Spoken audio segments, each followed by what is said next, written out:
Bukankah semua orang itu menjadi semakin religius ketika dia tua? Ya. Tapi kenapa masjid-masjid kita justru tidak ramah terhadap orang tua? Selamat siang, Assalamualaikum warahmatullahi wabarakatuh. Jumpa lagi di TTM, bukan teman tapi mesra, tapi talking 30 minutes. Nah, pada edisi yang ke-6 ini, kita akan ngobrol dengan Dr. Arif Maftuhin. Selamat siang, Mas Dr. Arif Maftuhin. Selamat siang, Mas Salim. Terima kasih ya atas kedatangannya.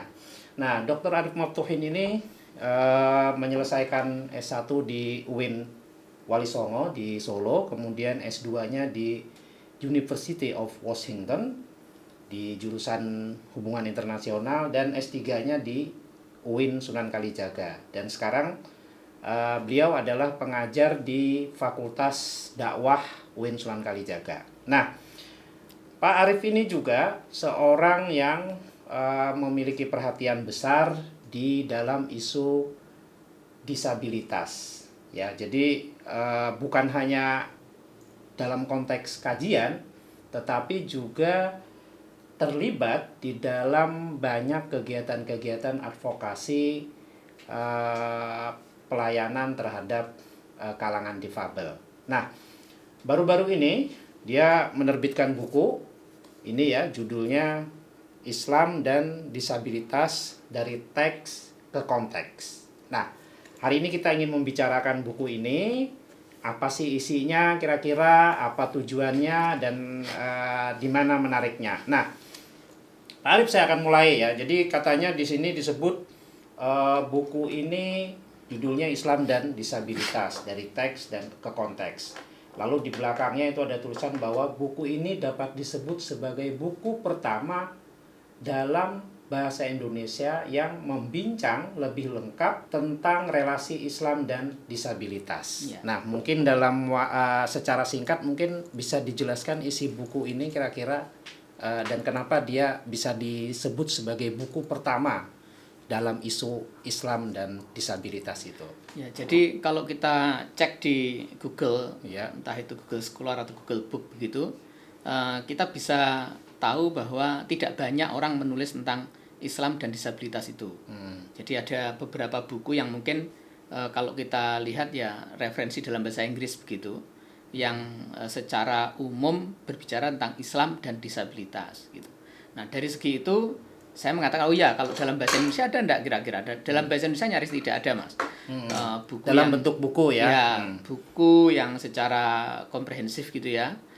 Membincang Islam dan disabilitas. Tentu kalau dalam bentuk artikel-artikel jurnal kita punya, dan di jurnal yang saya asuh di Jurnal Inklusi juga kita punya beberapa artikel tentang yang terkait dengan Islam dan disabilitas. Tapi dalam bentuk buku saya kira ini buku yang pertama. Nah, ada juga buku lain yang mungkin terkait. Buku saya sendiri misalnya tentang Masjid Ramah Difabel, itu juga bicara tentang Islam dan disabilitas, tetapi sangat spesifik gitu.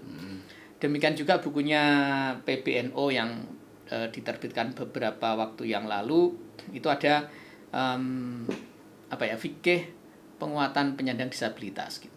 Nah, tapi perbedaannya adalah buku ini menawarkan sesuatu yang lebih luas, karena Islam dan disabilitas dalam arti yang lebih luas, tidak semata-mata bicara tentang penguatan difabelnya seperti buku itu, tetapi kita bicara dari teksnya.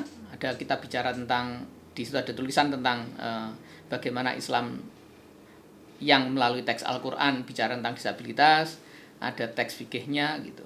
Terus kemudian juga ada bagaimana prakteknya. Itu yang saya kira salah satu keunikan buku ini dibandingkan dengan buku-buku lain dalam hal membincang Islam dan disabilitas. Jadi bukan hanya soal teori atau konsep, tapi juga di bagian belakang dicontohkan bagaimana prakteknya begitu ya. Karena kan kadang kita ini hanya, atau mayoritas riset sebenarnya memang lebih terjebak pada kalau bicara Islam itu ya apa kata Quran, apa kata fikih gitu, berhenti di situ gitu. Nah, sementara yang di lapangan bagaimana? Islam itu kan tidak hanya bisa kita lihat dari teksnya saja, tapi bagaimana juga di lapangannya gitu. Yang dalam kehidupan sehari-hari itu sangat sangat kita rasakan gitu. Nah, saya belum ingin masuk dulu ke konteks ya. Tadi Anda menyebut bahwa kalau di dalam bahasa Inggris itu sudah banyak dalam bentuk buku. Ya. Ini jadi menarik, kenapa dalam bahasa Inggris justru banyak, tapi dalam bahasa Indonesia sangat baru-baru saja. Atau saya akan tambahkan juga bagaimana dalam bahasa Arab sendiri yang dianggap sebagai bahasa yang memiliki relasi kuat dengan Islam.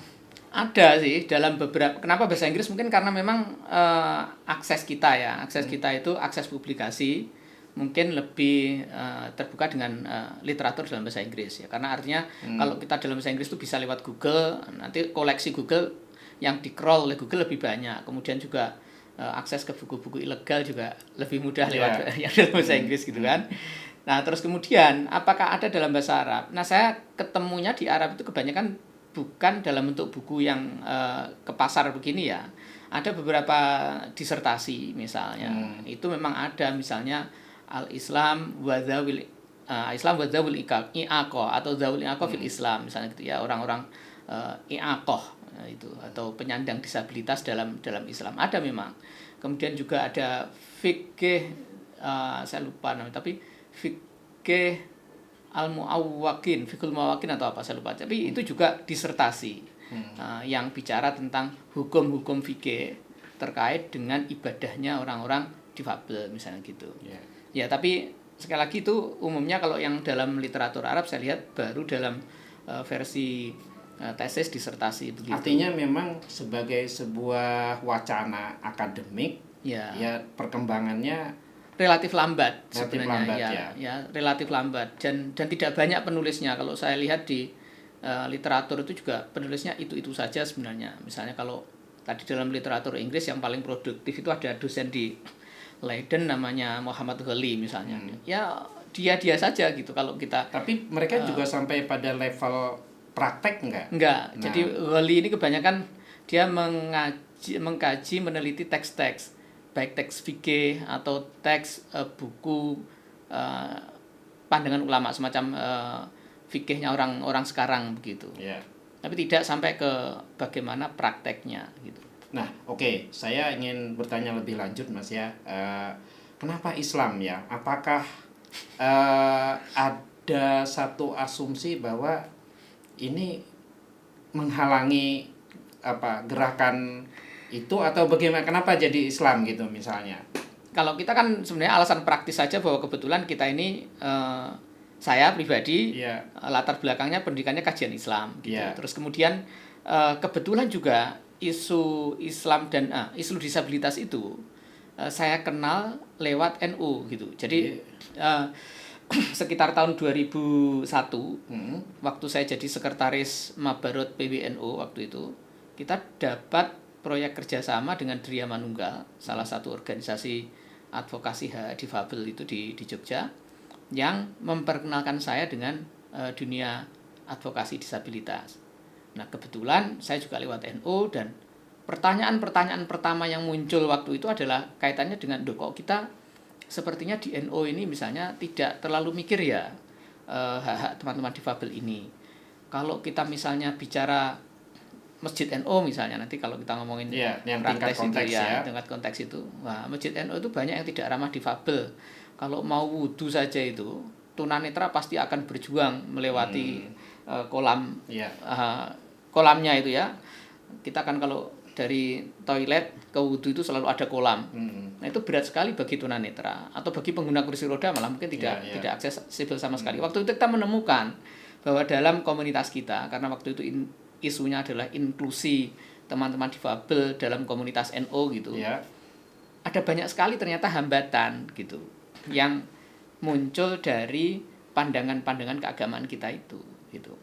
Tapi artinya begini, memang secara teologis agama relatif gimana ya, tidak mendukung atau bahkan cenderung menghalangi gitu ya, atau gimana penjelasannya sehingga kenapa harus Islam sih gitu misalnya kan? Ya kalau mengapa harus Islamnya mungkin itu, tetapi teks beberapa buku yang saya baca tentang yang membandingkan antara Islam, Yahudi dan Kristen misalnya, Islam itu sebenarnya satu-satunya agama yang relatif netral terhadap teks kita teks Quran kita misalnya itu relatif netral sebenarnya terhadap difabel atau penyandang disabilitas itu. Tidak ada di situ satu teks pun yang menunjukkan bahwa disabilitas itu adalah hukuman dari Allah misalnya, nggak ada. Nggak ada. Okay. Tidak ada orang itu dijadikan buta karena dia misalnya terlalu sering nonton film porno misalnya. Oke ya, ini Anda mengenang masa lalu atau gimana ya sebenarnya? Oke, terus. Nggak ada gitu ya. Okay. Jadi buta itu ya karena buta begitu saja, mungkin karena penyakit atau apa. Tapi ada saat yang sama memang banyak metafor-metafor yang pejoratif gitu kan. Kalau orang tidak bisa melihat kebenaran itu apa itu dalam Quran? Mereka punya mata tapi tidak bisa melihat, misalnya gitu ya. Jadi ada metafor-metafor yang agak negatif terhadap atau menggunakan disabilitas secara negatif. Tetapi secara umum netral, Mas, gitu. Oh, jadi kalau isi Quran kira-kira begitu ya? Kesimpulannya begitu, kurang lebih Quran itu netral. Nah, selalu Quran itu netral, tetapi dalam prakteknya, nah kita sering dalam fikih, dalam kehidupan sehari-hari itu menjadi bias. Oke, saya ingin lebih tahu ya bagaimana di dalam Quran itu tadi ada istilah metaforik. Yang tidak metaforik itu seperti apa misalnya? Yang tidak metaforik dan paling sangat populer kan abasa itu. Oh ya. Abasa wa tawalla an ja'ahul a'ma itu. Itu kan orang buta datang kepada Nabi, lalu Nabi merasa lah sudah nyari umat susah-susah kok dapat satu kok buta gitu kan. Terus kemudian Nabi ditegur sama Allah gitu. Jadi orang buta ini ya butuh agama dan dia yang membutuhkan. Justru kenapa terhadap orang yang membutuhkan kamu berpaling kan gitu. Jadi Quran terbuka bahwa agama itu ya harus ramah kepada siapapun gitu. Tidak pilih-pilih bahwa agama ini hanya untuk kelas tertentu atau orang dengan dengan kapabilitas tertentu, tidak gitu. Kalau dalam istilah maksudnya itu kan ada tafsir nanti ya. Itu bagaimana kan karena di dalam isu ini juga istilah itu menjadi satu isu yang sangat penting ya. Nah, bagaimana di dalam bahasa keagamaan selama ini perkembangannya, termasuk mungkin dalam Islam tadi, tafsir segala macam bagaimana? Misalnya begini tadi ya, saya tadi menyebut dalam bahasa fikih sekarang yang disertasi orang-orang Arab itu misalnya menggunakan kata zawul i'aqah. Nah, istilah i'aqah dan zawul i'aqah atau orang yang punya i'aqah cacat itu sebenarnya kan tidak ada dalam Quran. Itu bahasa fikih maksudnya. Dan bukan bahasa fikih, bahkan mungkin bahasa Arab modern gitu. Oh gitu. Oke. Karena orang Arab klasik itu dalam kitab-kitab klasik tidak ada sebenarnya istilah itu. Istilah itu mirip sekarang kalau teman-teman di gerakan difabel misalnya ada teman-teman tunarungu, itu tidak mau disebut tunarungu. Mereka minta disebut tuli. Oh gitu ya. Kata tuna itu kan cacat. Nah, rungu cacat pendengaran gitu. Nah, mereka tidak mau disebut itu, sebut saja saya tuli gitu. Kenapa jadi gitu ya? Nah, karena tuli itu tidak ada kecacatan. Oke. Ya tuli saja. Tuli itu artinya apa? Orang yang tidak bisa mendengar. Nah, tidak bisa mendengar itu fungsi saja, fungsional saja. Bukan berarti dia cacat. Gitu. Oh gitu ya. Ya sama seperti saya sering bikin analog HP misalnya ya. Kalau HP sekarang bisa untuk internetan. HP Nokia jadul itu Nokia 3113 tidak bisa digunakan internet. Tetapi kita tidak pernah mengatakan HP Nokia itu cacat. Itu hanya beda spek saja gitu kan. Jadi bagus sekali ya Anda analoginya ya. Jadi manusia itu juga begitu saya kira gitu kan. Jadi dengan penafsiran yang netral tadi kita mengatakan ini hanya beda spek. Tidak kecacatan. Dan Quran menggunakan istilah-istilah atau bahasa lama kita juga sebenarnya begitu. Wuto, buta misalnya gitu ya. Buta tidak dikatakan tunanetra dalam bahasa Jawa. Jadi mereka lebih senang istilah buta ya, atau lebih tepat istilah buta? Atau... Kalau teman-teman tunanetra agak berbeda dengan teman-teman tuli. Mungkin mereka tidak terlalu sensitif dengan istilah atau sejauh ini saya tidak pernah mendengar gerakan mereka mengacu ke itu. Tapi kalau teman-teman tuli khususnya itu mereka ingin mengganti istilah tunarungu dengan tuli. Dengan T besar, Mas. Jadi kalau LKIS itu minta I-nya kecil, ini tuli dengan T besar gitu. Oh gitu ya. Karena T di situ besar sama dengan kalau kita bilang Jawa. Jawa itu J-nya besar. Artinya ada orang yang menggunakan bahasa Jawa. Budaya Jawa, cara berbicara Jawa. Jadi cara berbicara yang tidak menggunakan lisan itu adalah kultur, namanya tuli misalnya begitu. Nah, dengan demikian mungkin sebagian dari isi buku atau secara ini berarti ada kritik ya terhadap wacana fikih atau wacana tafsir selama ini. Di bagian fikih saya mencoba melakukan itu, walaupun karena saya sebut ini usaha awal ya. Saya belum terlalu masuk jauh ke wilayah yang lebih mendalam seperti ini, karena saya sebenarnya memang ingin suatu saat menulis itu ya, agar lebih komprehensif begitu. Dan saya merasa mungkin ketika saya lebih kenyang gitu dengan pengetahuan ini, mungkin akan perlu menulis sampai ke level itu. Tapi di buku ini memang kita baru membuka wilayah-wilayah yang selama ini belum disentuh saja gitu. Misalnya dalam hal fikih tadi, kita mulai berbicara tentang kalau misalnya tuli itu misalnya sholat Jumat misalnya gitu. Kita kan sholat Jumat itu kan muadzin atau bilalnya sholat Jumat itu kan sering, kalau di masjid-masjid NU kan sering membaca idza qulta li shahibika yaumal Jum'at angsit wal imamu yakhtubu faqad lagot. Katanya itu kalau sampai bilang hus saja itu tidak boleh lagot, batal sholatnya, sia-sia, batal sholatnya Jumat. Karena apa? Mendengar itu adalah rukun. Nah, bagaimana kalau teman-teman tuli yang tidak mendengar? Ini udah dari awal mereka logo kan? Ya, sudah lago, sengaja lago gitu kan? Kalau misalnya kita menggunakan definisi fikih klasik itu gitu.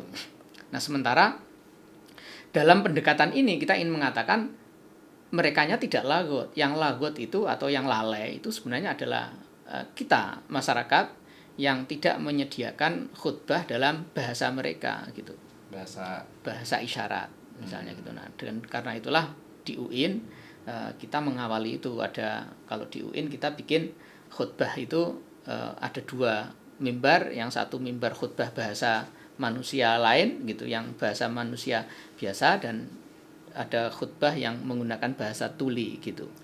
Nah, jadi kita mencoba memaknai fikih tadi dengan mengubah perspektif dari si tulinya ke kitanya. Jadi yang salah bukan tulinya tapi kitanya gitu. Saya juga sering mendengar bahwa Pak Arief dengan teman-teman mungkin salah satu pelopor atau perintis yang memperkenalkan bahasa isyarat di dalam pelayanan keagamaan. Tapi ini kan lebih ke ini ya, ke mungkin tunanetra tadi, kemudian juga ke kalangan yang tuli, bukan tunanetra, yang kalangan yang tuli ya. Ya. Kan tapi jenis difabel itu kan juga banyak. Macam-macam. Gimana ininya pergerakannya ini? Ya, kalau di Jogja ada teman-teman tadi yang di Dria Manunggal, Pak Setio di Dria Manunggal itu yang saya kira kalau di Jogja rajin sekali ya, memperjuangkan tempat ibadah Pak Setio itu, bahkan bukan hanya masjid ya. Kalau kita kan selama ini masih eksklusif ke masjid ngurusnya. Nah, Pak Setio ini bikin forum lintas agama begitu, bahkan memperjuangkan ke Kemenak DIY tahun berapa itu untuk agar tempat-tempat ibadah itu aksesibel gitu. Ada teman-teman dari Kristen. Saya kira juga pura di depan kita ini juga pernah dikunjungi oleh teman-teman difabel, karena bagaimana agar pura juga akses gitu ya. Ya, jadi sejauh gerakan-gerakan itu memang pelan saya lihat ya. Di beberapa masjid di Jogja, kalau Masjid UIN memang sejak dari awal itu untungnya kita punya sudah punya pandangan inklusif itu sejak dari awal, sehingga tahun berapa Mas itu kira-kira? Masjid UIN itu tahun berapa ya Mas? Setelah kan gempa 2005-an, ya, kan? Setelah 2005-an. Setelah gempanya 2006. Ya, artinya kesadaran itu sudah sejak 2005-an itu ya. Jadi sejak 2005-2006 ketika masjid itu diubah, maka kita sudah bikin masjid itu untuk aksesibel. Ada RAM mulai dari pintu luar sampai kursi roda itu bisa masuk ke ruang sholat utama di UIN itu. Nah, itu yang sekarang saya lihat juga beberapa masjid misalnya mencoba selain Masjid UIN di Jogja ada Jogokarian itu juga Oke, terus kemudian ada kebetulan itu masjid di kampung saya di Tamanan itu, pas karena saya sering ngisi di situ gitu, pas masjidnya sedang direnovasi, saya ngomong saja sama pengurus masjidnya, Pak, ini kalau ada sesepuh mau sholat di masjid gimana ini? Oh iya ya Pak ya, ini mumpung terus gimana Pak Arief usulnya? Nah, saya beri waktu itu saya bersaran untuk lihat di Masjid UIN agar bagaimana masjid itu menjadi akses, dan mereka alhamdulillah menyediakan RAM untuk masjidnya. Jadi tidak masif, tetapi saya lihat beberapa masjid itu sedikit demi sedikit sudah mulai aksesibel gitu. Ya. Masjid Mardiyah UGM yang baru ya. Yang baru, bukan yang masjid. Bukan yang lama ya. Yang masjid kampus. Karena ada Maskam yang sekarang ini yang yang Mardiah yang dekat rumah sakit. Iya, yang saya dengar Masjid Mardiah juga sudah dibangun untuk aksesibel, saya kira. Terus kemudian masjid yang Klaten itu yang megah itu, yang Al-Quds itu yang itu juga sudah dirancang untuk aksesibel. Jadi beberapa masjid yang bangunan baru itu sudah banyak mendengar aspirasi untuk membuat masjid mereka lebih aksesibel. Meskipun isu kita agama, tapi kan sebenarnya tidak hanya masjid ya, meski ruang sebenarnya yang lain, kalau bicara tentang isu ini, aksesibilitas gedung dan bangunan itu dasarnya peraturan menteri malahan sebenarnya. Ada peraturan menteri PUR ya, pekerjaan umum dan perumahan rakyat itu yang gedung dan bangunan itu bahkan sebenarnya mengharuskan ada keharusan masjid-masjid atau tempat-tempat umum itu untuk aksesibel. Cuman mungkin kalau bahasanya menteri atau bahasanya peraturan itu kita yang di masjid-masjid tidak merasa berdosa gitu. Nah mungkin ini kenapa jadi tidak merasa berdosa itu? Ya karena hanya peraturannya menteri mungkin kan gitu kan. Nah jadi kalau mungkin dibahasakan dalam peraturan dalam fikih maka mungkin lebih ya, artinya baik gitu. Ini bukan hanya peraturan menteri loh, ini peraturan Tuhan loh. Peraturan Kira-kira Tuhan, mau bilang mungkin begitu baru ya takut gitu dengan kan. buku ini ya. Makanya kita bersyukur bahwa tadi ada di NU punya fikih penguatan penyandang disabilitas. Terus kemudian teman-teman Muhammadiyah juga sekarang sedang mau menyusun buku tentang fikih difabel gitu. Ya. Jadi mungkin dengan bahasa fikih mereka mungkin akan lebih menakutkan bagi pengurus masjid saya kira. Nah kalau pengalaman Pak Arif sendiri, karena Pak Arif kebetulan dosen ya. Jadi gimana ini akses karena tadi kan kita bicara soal fasilitas ya, pelayanan, tapi ini kan isu yang sebenarnya lebih luas ya. Nah bagaimana ini kampus Anda sendiri gimana nih responnya? Ya, alhamdulillah kalau UIN itu kan sejak 2006-2007 itu kita memang menginisiasi untuk menjadi kampus inklusif gitu. Jadi walaupun kalau kita bicara tentang sekolah inklusif itu kan biasanya pemerintah hanya bicara soal SD, SMP, SMA gitu. Kita sudah sejak 2007 itu menginisiasi untuk menjadi kampus yang inklusif. Nah, cara-caranya apa yang kita lakukan mulai dari admisi ini sekarang musim pendaftaran baru ini Mas. Kita menerima mahasiswa difabel lewat jalur khusus biar mereka tidak saingan dengan yang lain gitu. Jadi kita punya jalur khusus difabel daftar untuk kuliah di UIN. Yang seleksinya antar difabel sendiri gitu. Tapi itu apa artinya dispensasi ya? Ya tidak, bukan semacam afirmasi bukan dispensasi. Afirmasi gitu. Affirmative action ya jadinya ya. Jadi ada kalau di UIN itu kan ada jalur khusus mahasiswa asing misalnya. Karena mahasiswa asing itu kalau dites dengan tes kita juga mungkin tidak lulus kan. Nah, jadi difabel ini termasuk mahasiswa asing kira-kira gitu ya. Jadi analoginya begitu ya. Ya, jadi bukan karena apa-apa tapi karena memang model tesnya itu yang tidak cocok dengan difabel gitu. Jadi misalnya kita mengubah tesnya. Kalau tes normal itu kan misalnya ada tes akademik itu yang gambar-gambar TPA itu ada gambarnya gitu misalnya. Tunanetra kan nggak bisa pakai gambar-gambar ya. Dia kita ubah yang gambar-gambar itu dengan verbal dan seterusnya. Lalu kemudian nanti setelah mereka kita terima, mereka juga kita dampingi di kampus itu. Kalau mahasiswa tuli tadi yang tidak mendengar itu setiap mereka kuliah ada pendampingnya. Jadi untuk kita menyebutnya pendamping dosen sebenarnya bukan pendamping mahasiswa. Kenapa? Karena yang tidak bisa bahasa isyarat itu adalah dosennya. Nah, jadi kita kirim pendamping yang membantu komunikasi dosen terhadap mahasiswa difabel tuli tadi. Nah, jadi kita bantu mereka. Kemudian kita juga menyediakan pendampingan untuk misalnya skripsi, pendampingan untuk mobilitas. Itu ada lembaganya yang memberi pelayanan itu. Ya, kita punya pusat layanan difabel. Pusat layanan difabel ya. Termasuk kalau teman-teman bikin seminar, bikin diskusi itu bisa minta ke teman-teman itu ya bahasa isyarat sekarang ya. Lari sekali sekarang karena banyak Zoominar kan. Iya, banyak Zoominar ya. Ya seharusnya tidak hanya Zoominar, waktu seminar biasa pun kan mestinya harus ada bahasa isyarat itu ya. Nah. Tapi mungkin kalau Zoominar lebih mudah ya karena artinya tenaga bahasa isyarat kita tidak perlu datang. Jumlahnya kan tidak banyak. Kalau misalnya seminar di Jakarta misalnya, nah kita kan tidak bisa ngundang orang datang ke Jakarta atau lebih mahal lah mungkin gitu. Enggak, karena memang selama ini yang punya pelayanan itu hanya teman-teman atau di kota lain gimana sebenarnya Pak Arif? Tidak banyak memang. Jadi Ya. di kota lain mungkin hanya terbatas juga jumlahnya. Oh gitu ya. Ya, jadi yang punya juru bahasa isyarat itu tidak banyak memang. Karena memang susah ya nyari mendidik dan menghasilkan juru bahasa isyarat susah. Tidak ada sekolahnya yang jelas. Tidak ada prodi. Oh, berarti kalian juga bikin kayak semacam kursus? Ada, kita bikin kursus dan kursus itu sistemnya sistem gugur. Jadi tahap pertama biasanya datang 60, tahap kedua akan Ini datang mahasiswa bebas mendaftar? Ya. Jadi kayak relawan gitu? Ya, relawan memang mereka. Jadi relawan. Mereka jadi relawan dulu terus kemudian kita latih. Ya tadi karena sistem gugur ya nanti yang advance, yang canggih ya paling ujung-ujungnya tinggal satu angkatan tuh 5 orang gitu. Oh gitu ya. Tapi selalu bikin pelatihan Ya seperti sejauh itu? ini selalu regenerasi berjalan tapi ya tidak maksimal tadi. Karena susahnya tadi. Beratnya itu kan kalau sudah bisa terus kemudian mereka lulus kuliah. Lalu pergi ya. Ya, lalu jadi pergi. itu bukan problem sih, kita melihatnya memang kita niatnya itu memang mendidik orang untuk mempengaruhi Indonesia. Jadi yang rugi mungkin kita, tapi Indonesia nggak rugi. Jadi mereka pulang, ada salah satu misalnya juru bahasa isyarat kita yang barusan lulus sekarang pulang ke Kalimantan, ya dia akan bermanfaat nanti di Kalimantan, di tempatnya dia berasal gitu untuk mengembangkan bahasa isyarat. Oh, itu amal itu sebenarnya. Ya, makanya ini jariah gitu kan. Jariah sebenarnya itu ya. Rugi di kita, tapi ya tidak rugi di Indonesia gitu. Iya, betul sekali itu. Nah, itu tadi pusat layanan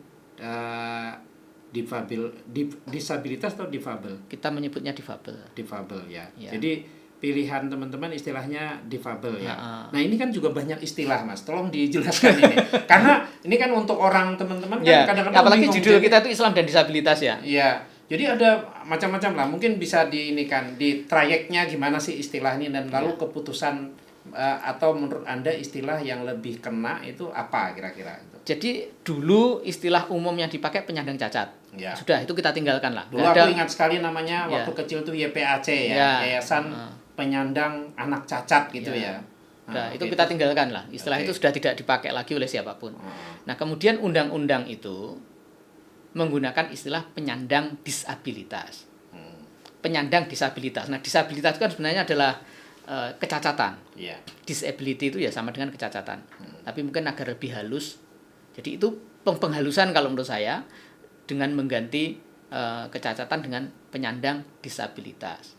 Nah, yang kita lakukan di Jogja waktu itu dipelopori Pak Setio dan Mas Mansur Fakih, tentu peletak dasar ideologinya. Kita menggunakan istilah yang di Inggris sendiri sebenarnya kurang populer, tapi pernah dipakai di Amerika dalam waktu yang tidak lama. Itu differently able. Orang dengan kemampuan berbeda atau orang yang melakukan sesuatu dengan cara berbeda. Tunanetra itu membaca, tapi tidak dengan mata. Misalnya dengan meraba, braille, atau sekarang menggunakan HP, talkback, bisa mendengarkan, mereka bisa membaca teks dengan suara misalnya begitu. Tuli itu bisa berbicara, tapi dengan menggunakan jadi differently able. Ya. Itu yang kemudian diakronim jadi difabel gitu ya. Itu yang kita pilih karena itu bukan penghalusan. Ini memang mengganti paradigma gitu. Kalau penyandang disabilitas itu kan penghalusan menurut saya. Kalau ini kita tidak menghaluskan, tapi mengganti paradigma kita terhadap cara pandang kita terhadap disabilitas. Gitu. Itu ya, jadi menarik sekali itu. Karena istilah ini juga penting. Artinya advokasi itu bukan hanya di level praktek juga ya, tapi juga di level berbahasa. Dan terutama di paradigma tadi, Mas. Ya. Jadi contohnya begini, paradigma yang mengubah itu. Kalau kita lihat sekolah itu kan ada dua, ada SLB, ada sekolah inklusi. Ada UIN yang inklusif, ada sekolah SLB, sekolah luar biasa. Nah, sekolah luar biasa itu yang tadi, yang kita menyebutnya pandangannya itu medis. Medis. Ya, karena kecacatan, disabilitas itu dianggap sebagai penyakit. Orangnya itu adalah masalah. Nah, sementara kita tidak. Kita pandangannya adalah sosial. Disabilitas itu konstruksi kita. Tidak ada orang difabel di dunia ini. Yang ada adalah kita yang menciptakan disabilitas. Kalau ada orang pakai kursi roda, ini contoh real lapangan di UIN itu. Dijadwalkan kuliah di lantai 3. Maka yang membuat dia difabel, membuat dia cacat, sebenarnya bukan dia pakai kursi rodanya, tapi si pembuat jadwal yang menaruh kuliahnya di lantai 3. Dan tidak ada akses ke lantai 3. Ke lantai 3. Jadi kitalah yang mencacatkan dia gitu. Iya, iya. Nah, sementara kalau kita ubah saja sederhana, kalau bisa dikasih lift, kasih lift. Ya. Dia tidak difabel lagi, dia bisa ke lantai 3 seperti yang lain. Sama aja dengan yang lain. Atau ya. kuliahnya kita jadwalkan di lantai 1. Ya, ya. Nah, jadi disabilitas itu ada kontribusi sosial yang membuat kita menjadi difabel. Ya sama tadi seperti khutbah tadi. Kalau kita khutbahnya hanya dengan cara kuno itu, itu kita mendisabelkan tuli. Ya. Tapi kalau dengan menyediakan bahasa isyarat, berarti dia menjadi tidak difabel lagi. Dia menjadi jamaah setara dengan jamaah yang lain. Nah, itu yang membuat kita merasa penting bahwa istilah ini tidak sekedar penghalusan, tetapi harus ada pergantian paradigma yang mendasar gitu dengan kata differently able tadi. Nah, ini kalau ini kan Islam ya. Bagaimana dengan gerakan agama lain sejauh Pak Anda tahu? Ini kan juga khotbah kan difabel kan juga ada yang Kristen, ada yang Hindu, ada yang Buddha. Ini gimana kalau di gerakan teman-teman? Saya dengar saja ya. Saya dengar saja sebenarnya juga ada gerakan teman-teman di Katolik gitu, ada upaya untuk membuat gereja yang aksesibel. Tapi saya jujur saja akses saya terbatas untuk lintas agama bagaimana gerakan mereka begitu. Tapi kemarin kita punya teman-teman dari Institut Agama Hindu Bali juga datang ke kita gitu untuk mendiskusikan ini, dan kemungkinan mereka untuk juga membawa isu-isu aksesibilitas itu dalam teman-teman Hindu gitu. Ya. Saya kira ini buku yang sangat menarik ya. Memang spesifik Islam tapi bicara konsep yang sangat luas dan dalam, tapi juga bicara bagaimana itu dipraktekkan. Nah, ini yang paling menarik kan, ini karena nanti ada orang yang bilang cuma ngomong wacana misalnya, cuman wacana. Tapi betul, ini tadi seperti kita dengar, ini sampai pada level bagaimana itu dipraktekkan gitu ya. Oke, bincang-bincang kita sudah sangat banyak dan memberi banyak sekali wawasan. Mungkin sebagai penutup Pak Arif mungkin bisa memberikan satu kata, istilahnya tuh closing statement lah kira-kira untuk ini ya. Kita selalu merasa bahwa difabel itu orang lain, Mas. Tapi padahal sebenarnya kalau teman saya Slamet Tohari, Mas Amek itu selalu mengatakan pilihan orang itu sebenarnya hanya 2. Menjadi tua dan difabel, atau mati muda. Jadi orang itu kalau umurnya panjang itu pasti difabel. Entah terus kemudian kena stroke, kemudian menjadi mata saya sekarang sudah mulai rabun. Sebentar lagi kita tunanetra, pakai kacamata begitu. Jadi difabel itu bukan tentang orang lain, itu yang harus kita ingat. Jadi menyediakan masjid misalnya yang ramah difabel, itu adalah menyediakan masjid untuk kita, untuk masa depan kita lah. Bukankah semua orang itu menjadi semakin religius ketika dia tua? Tapi kenapa masjid-masjid kita justru tidak ramah terhadap orang tua gitu. Pertanyaannya begitu. Jadi kalau kita membuat masjid kita ramah terhadap difabel, itu membuat ramah terhadap kita nanti, bahwa kita nanti mati, dan untuk siap-siap mati itu kita sering ke masjid. Jadi memang pada saatnya nanti kita tuh akan jadi difabel karena tua tadi itu ya. Kecuali kita meninggalnya mungkin muda atau lebih muda. Saya setuju sekali ini kan, orang penting sekali menyadari ini. Pada saatnya saya juga ingat ibu saya tuh menjelang meninggal juga mungkin hampir 1 tahun difabel. Bapak saya stroke 7 tahun. Ya, artinya beruntung kalau keluarga yang sedikit ekonominya baik artinya naik mobil bisa. Tapi bayangin kalau ternyata tidak, karena itulah kita penting memikirkan secara sosial layanan untuk difabel, karena itu juga untuk kita. Nah, tapi sebenarnya ada juga yang bilang bukan hanya itu, kadang-kadang konteks yang lain difabel juga. Misalnya saya punya teman, dia cerita, karena badannya kecil pendek, saya di Eropa ternyata difabel katanya. Saya gitu juga. Kan. Nah, ternyata dia akhirnya ketika mau menaikkan tas ke atas, dia dibantu oleh orang. Nah, dia sadar, ternyata saya di sini difabel ternyata gitu ya. Nah, jadi itu ya, saya kira buku yang menarik. Silahkan kalau teman-teman mau mendapatkan, hubungi penerbitnya gitu, atau hubungi teman-teman pusat layanan difabel di UIN Sunan Kalijaga gitu ya. Nah, saya kira kita udah selesai berbincang. Sekali lagi terima kasih ke Pak Arif Maftuhin yang memberikan wawasan pengetahuan yang sangat luas kepada kita. Sukses terus ya Pak Arif ya. Amin, amin. Oke, demikian, selamat siang. Assalamualaikum warahmatullahi wabarakatuh.